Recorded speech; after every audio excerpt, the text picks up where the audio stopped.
Hello students, welcome back to my channel FMG to MD। आज हम बात करने वाले हैं समथिंग रियली इम्पॉर्टेंट एंड जो लोगों को मुश्किल लगता है, like jugular venous pressure, also known as JVP। What is the significance of JVP? मतलब JVP क्या होती है and why are we so interested in knowing JVP? See, JVP is the pressure, blood column pressure in the internal jugular vein. And if you see the anatomy, the internal jugular vein is in straight and direct connection with your right atrium.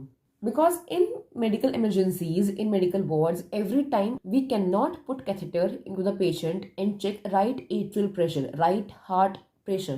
So that's why we use JVP to see whether the right atrium is under volume overload or not. Because IGV is a direct window to the right heart. Ab, why only IGV? Why do we prefer internal jugular vein only and not external jugular vein? See, your internal jugular vein is deep down inside. Your external jugular vein is superficial and your internal jugular vein passes directly straight into the fascia till right atrium. It is not superficial, so fascia cannot compress it. So it is not compressed by fascia. Number 2, IJV is valveless. Because of valveless, it tells us the direct pressure. So because of these two reasons, IJV is preferred over EJV to check the JVP, and it is always checked on the right side. Where does it actually go? See, your IJV goes between the two heads of sternocleidomastoid. If you turn your head towards the left side, you will see the two prominent heads, sternal head and the clavicular head of sternocleidomastoid. In between those two muscles, your IJV goes up just behind your ear lobule. So that's the path of IJV, and that's where you have to actually see your JVP. See, now let's learn what is the correct position to check JVP. See, if a patient is having normal JVP, a normal jugular venous pressure, and I make the patient supine. So suppose this is your JVP, and I make the patient supine. So anyways, see, their hair and some fluid is there, but in our body there is no air. So this full column is of blood. So if I will make the patient supine, the level will automatically go up. But if I will make patient completely erect, the level will automatically come down. So neither erect and nor supine. We have to check somewhere at 45 degree so that we can get the appropriate level, so that the position does not hamper or they should not influence the JVP. So JVP is always checked at the angle of 45 degrees when the patient is not completely erect and not completely supine. So you will make the patient lie down at 45 degree and you will stand on the right side of the patient and ask the patient to slightly tilt their heads towards the left side. And then you will put your light from torch tangentially to look at the JVP. Now, how do we actually measure it? You take two scales. First scale you will place at the maximum level where you can see the pulsations of JVP. You will place your one scale parallel to this, and another scale you will place from the sternal angle. So two scales are used to measure JVP. One scale you will put parallel at the highest point where you will see JVP pulsations, and another scale will be coming straight from a sternal angle, and the measurement will be done on the sternal angle scale. The scale that is coming from sternal angle, 1 centimeter, 2 centimeter, 3 centimeter, that's the value that we have to read. Now the question comes, how do we differentiate between carotid artery and IJV? Because both are very important vessels in the neck. So how do we differentiate? Number one is the anatomical position. As I told you, IJV runs behind your ear lobule and it originates between the two heads of sternocleidomastoid, whereas carotid artery is usually palpated just lateral to thyroid gland or just medial towards your sternocleidomastoid muscle. So that's exactly where, when you see your thyroid and you go laterally and just medial to SCM, that's where, and in the upper neck, that's where you are palpating carotid artery. Number 2, JVP is better seen. You cannot palpate JVP. Don't say कि I am palpating JVP. No. JVP is seen. Venous pulsations are seen because it's a low volume, low pressure circuit. Whereas Carotid artery has a very high pressure. So carotid artery is palpated. Carotid artery is best palpated and IJV is best seen. Now obliterated. EJV is completely superficial. Then comes the IJV and then comes the carotid. So if I will compress at the base of my neck, if I will put pressure parallel to my clavicle and compress between the two heads of SCM, your IJV will be obliterated, your JVP will be obliterated. So if I'm seeing some pulsations and I'm not sure whether it's carotid or IJV, because at times if pressure is really high in your artery, the pulsations may become prominent. So I'm not sure if it's IJV or carotid. I will compress at the base of my neck, and if the pulsations still persist, that is coming from artery, and if pulsations disappear, it is coming from JVP, internal jugular vein. Now coming to waves. In carotid, you can usually appreciate one upstroke and one downstroke, usually. But in IJV, in JVP, there are 3 positive waves and there is 2 negative waves. A, C, X, V, Y.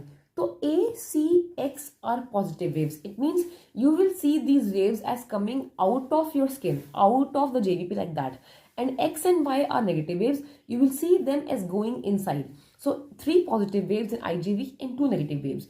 So that's how usually you differentiate between jugular venous pressure and carotid artery. So now coming to normal JVP. When I said you will measure from sternal angle, normally the normal JVP is 3 to 4 centimeter from sternal angle. If I'll tilt my head like this and this is my normal highest pressure, if I'll put a scale like this and like this, the straight scale, it will measure from 3 to 4 centimeters of water. That is a normal JVP.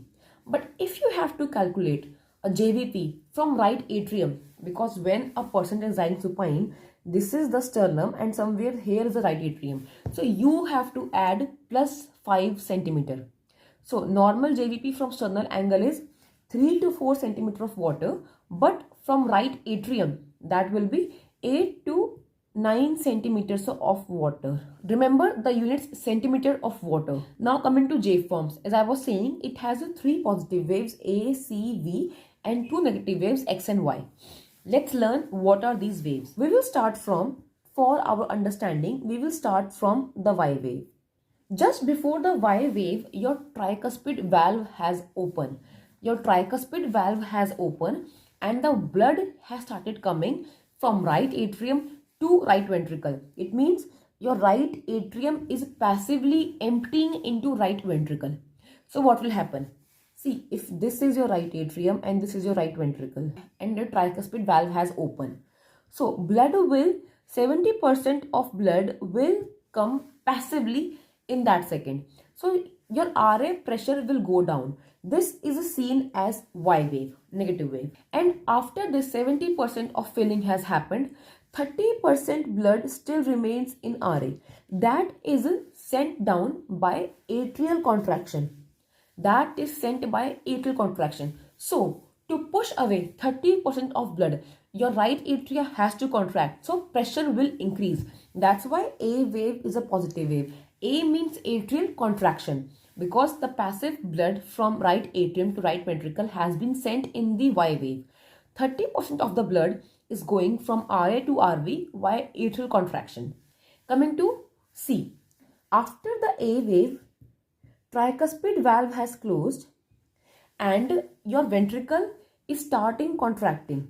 Now at this point, your ventricle starts to contract and it is contracting as a closed chamber. Your right ventricle is contracting as a closed chamber, and that is isovolumetric contraction. So in this, just because your tricuspid valve will bulge into your right atrium. Just because it is now contracting, pressure is increasing, your tricuspid valve will bulge into right atrium. So right atrial pressure will increase. It will be seen as a C wave. Again, a positive wave because of isovolumetric contraction. C for contraction again. Now, coming to X. Now what will happen once the isovolumetric contraction has been done? Now the pulmonary valve will open. Pulmonary valve will open and the blood will gush into the pulmonary artery and the tricuspid valve will go down again. So the right atrial pressure will decrease, known as the X descent, X wave. X wave will be negative wave because the right ventricle now is emptying into pulmonary artery, and therefore the right atrial pressure is coming down because tricuspid valve is coming down. Everything is going into pulmonary artery now. So that's why that is X wave. Now coming to V wave. So now by this time the ventricle is emptying into the pulmonary artery. Your right atria will receive blood from SVC, IVC. So your right atrial will get enough amount of blood to raise the right atrial pressure again. That is known as V wave, volume filling of RA. And that's after this, when the volume filling has RA happened, your tricuspid valve will open. So again the 70% blood will come down, known as Y wave. I hope the cycle is complete. Let's revise again. Starting from Y wave is happening once our tricuspid valve is open, so that 70% of blood comes passively from RA to RV, the sudden gush. Then to push 30% of the blood from RA to RV, atrial contraction occurs. After that, the tricuspid valve closes and your ventricles start undergoing isovolumetric contraction, because of which your tricuspid valve will bulge into the right atrium, and this will increase your right atrial pressure, giving the positive C wave. After this, when the isovolumetric contraction has been done, your pulmonary valve open, ventricle pushes blood into pulmonary artery, your tricuspid valve comes down, your right atrial pressure comes back to normal, giving as X wave. And when the ventricle is emptying, your right atrium is getting blood from SVC and IVC, known as volume filling of RA, that is V wave, and then again. So I hope this cycle was quite easy to understand. If you have any doubts, you can ask me in the comment section and I will be more than happy to help. Let's see few pathologies of these waves. In coming to A wave, that is of atrial contraction. Atrial contraction will be absent in atrial fibrillation, because in AFib, your atria is not contracting, it is just fibrillating. So fibrillatory waves will be there, but A wave will be absent in AFib. But they will be large because A wave, because of atrial contraction. If there is any hindrance or obstacle towards the atrial contraction, the blood cannot go into ventricle. So that's why when we will give large A wave, because atria has to contract more powerfully. So this is seen in tricuspid stenosis, tricuspid regurgitation, or complete heart block. Because in complete heart block, atria and ventricle are not in synchrony. Ventricle is beating on its own, atria is beating on its own. So at times when atria is contracting, might be tricuspid valve might be closed. So that's why atria is contracting against a closed valve. That's why large A wave in complete heart block. In tricuspid stenosis, because a hindrance is there. Tricuspid regurg, because a lot of blood is coming, the valve is open. That's why again. Coming to C wave. C wave was because of isovolumetric contraction, in which tricuspid valve was bulging into right atrium. C wave is usually not often appreciated clinically, but if your tricuspid valve is opened in TR, the blood will be coming back into RA and the pressure will be increasing during ventricular contraction. Therefore, it is prominent in TR, but usually C wave is not appreciated. Coming to X wave. X wave was because of descent when the ventricle was getting emptied into pulmonary artery. But if the patient has TR, the less amount of blood will be going in pulmonary artery and the more amount of blood will be coming back into RA. So that's why it will be absent in TR. X wave will be absent in TR and it will be prominent in tricuspid tamponade. X wave will be prominent in tricuspid tamponade, because in tamponade there is a connection between the ventricles and the pericardium. The pressures are equal in the ventricles and in the tamponade. So whatever blood will come, suddenly it will enter the pericardial space. So X wave will become prominent in pericardial tamponade. Coming to V wave. V was because of volume filling of RA. So it will be giant in TR, because in TR volume is coming from SVC also, IVC also, right ventricle also. So RA is overloaded with blood. So that's why giant V wave in TR. Now coming to Y wave. Y wave was because of the 70% filling of right ventricle passively through right atrium. So it will be absent in cardiac tamponade, because in cardiac tamponade the pressures are equalized between the ventricles and the pericardium. So not enough blood will reach passively from right atrium to right ventricle. So it is absent in pericardial tamponade and it is prominent in constrictive pericarditis. In constrictive pericarditis, there is a calcified covering outside the ventricle, outside the pericardium. So pericardium becomes thick. There is no enough expansion. So the Y wave. So less amount of blood will come from RA to RV. Okay. But whatever amount of blood will come, 70% of that will be filled in passive filling. So that's why Y wave is prominent in constrictive pericarditis. And also an important mnemonic that can help you to remember this. In pericarditis, Y wave is prominent and in tamponade, X wave is prominent. Pay tax.